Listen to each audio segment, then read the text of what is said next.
This week in Black history, all the way back in 1837, black folks in Canada were granted the right to vote. Most of the blacks had escaped from slavery in America. Now, it didn't happen in the United States till 1870, but it took the Voting Acts right in 1965 to make it safe to vote, especially down south if you was black.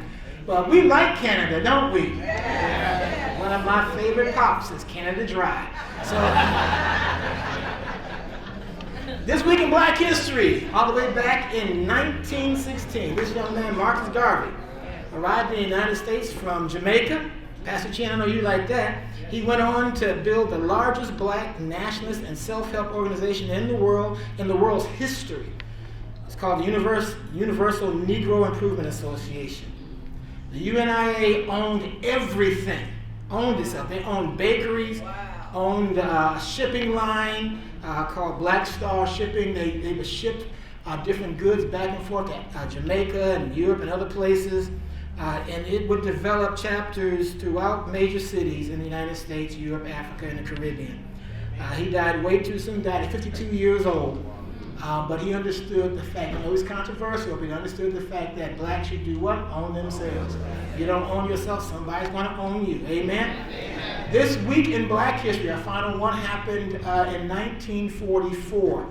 This preacher, the Reverend Isaac Simmons, was shot and lynched in a place called Amity County, Mississippi, because 6 men wanted his family's 270 acres of debt-free land. They had owned it since 1877.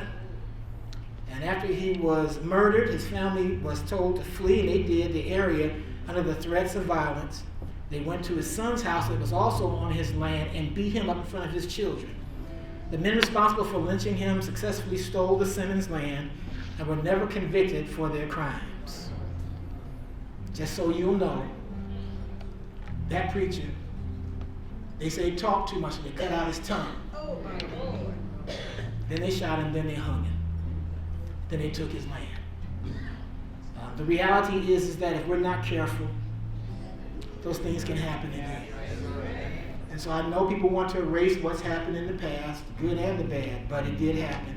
And so give yourselves a hand for knowing more